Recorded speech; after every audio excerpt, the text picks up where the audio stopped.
Assalamualaikum warahmatullahi wabarakatuh.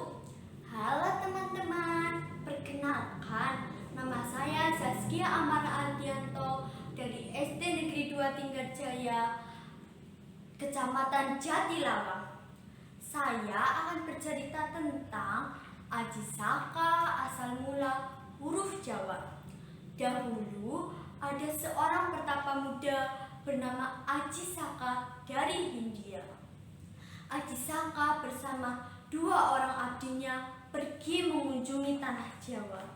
Kedatangan di tanah Jawa bermaksud menyebarkan ilmu pengetahuan.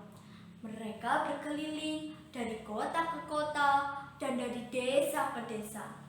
Suatu hari mereka bermaksud ke negeri Medang. Tetapi mereka singgah terlebih dahulu di Pulau Majeti. Aji Saka berpesan kepada Sembada, salah satu abdinya.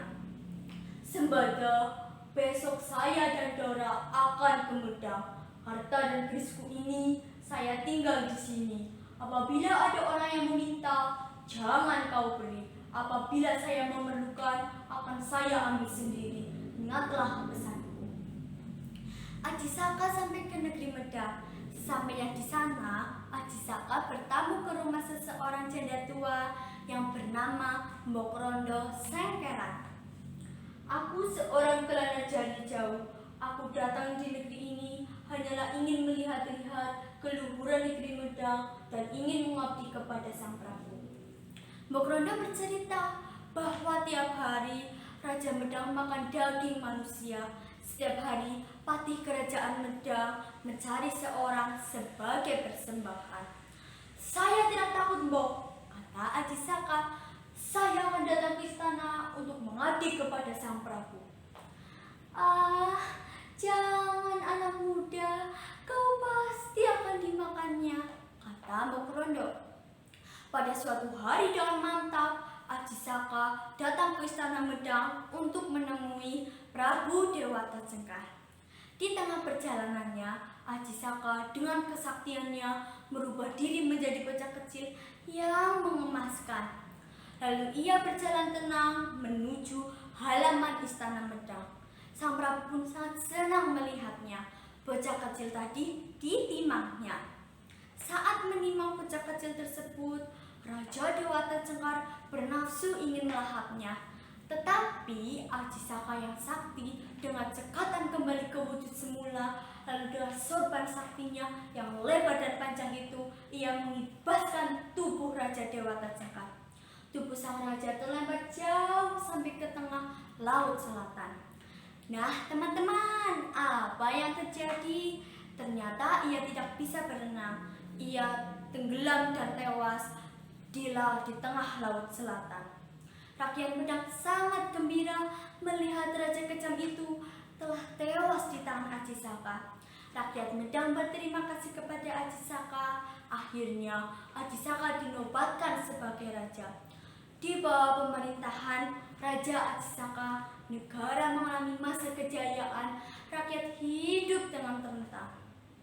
Teringatlah Aji Saka akan harta dan keris pusakanya yang ditinggal di Pulau Majeti. Dipanggilnya Dora. Hai Dora, pergilah kau ke Pulau Majeti, ambillah keris dan hartaku. Katakanlah bahwa aku sedang sibuk. Dora pun menjawab, ya tuanku, hamba siap berangkat. Dora pergi ke Pulau Majeti. Sesampainya di sana, Dora memberikan salam kepada Sembada. Keduanya asik berdialog, melepaskan rindu. Kemudian Dora menyampaikan maksud kedatangannya yang diutus oleh Aji Saka untuk mengambil harta dan keris pusaka milik tuannya itu. Mendengar maksud kedatangan Dora, dengan tegas Sembada menolaknya. Sembada berkata, pesan tuanku Aji Saka bahwa keris ini tidak boleh diberikan kepada siapapun. Apabila tuanku memerlukan, ia pasti akan datang ke tempat ini. Dan lagi, aku tidak boleh meninggalkan tempat ini sebelum tuanku datang. Dora pun merasa bahwa ia mendapat tugas dari tuannya dan tidak mengada-ngada. Kedua abdi tersebut saling mempertahankan perintah dari Aji Saka. Keduanya tidak ada yang mau mengalah. Akhirnya terjadilah baku hantam dan mereka adu kesaktian. Keduanya sama-sama sakti, keduanya pun tewas. Ajisaka merasa khawatir karena utusannya Dora tidak segera kembali. Akhirnya Ajisaka segera menyusul. Sampainya di pegunungan Kendeng, ia melihat kedua adiknya sudah tergeletak di atas tanah. Kematian mereka berdua menjadi bukti kesetiaan dan kepatuhan terhadap tuannya. Ajisaka menciptakan huruf-huruf Jawa untuk mengabadikan kesetiaan dua adik tersebut dalam menjalankan perintahnya. Huruf-huruf tersebut ditulis Ajisaka di atas batu. Bunyi huruf-huruf tersebut adalah Hana Caraka, artinya ada utusan, Data Sawala, utusan itu saling bertengkar, pada jayanya keduanya sama-sama sakti, Maga Batangah, keduanya pun mati bersama. Nah teman-teman, pesan moral dari cerita Ajisaka ini adalah bahwa memegang dan menjalankan amanat hendaklah dilakukan dengan sebaik dan sekuat yang kita lakukan. Orang yang memegang dan menjalankan amanat dengan baik akan mendapatkan kehormatan di kemudian hari. Demikianlah cerita Ajisaka asal mula huruf Jawa. Wassalamualaikum warahmatullahi wabarakatuh.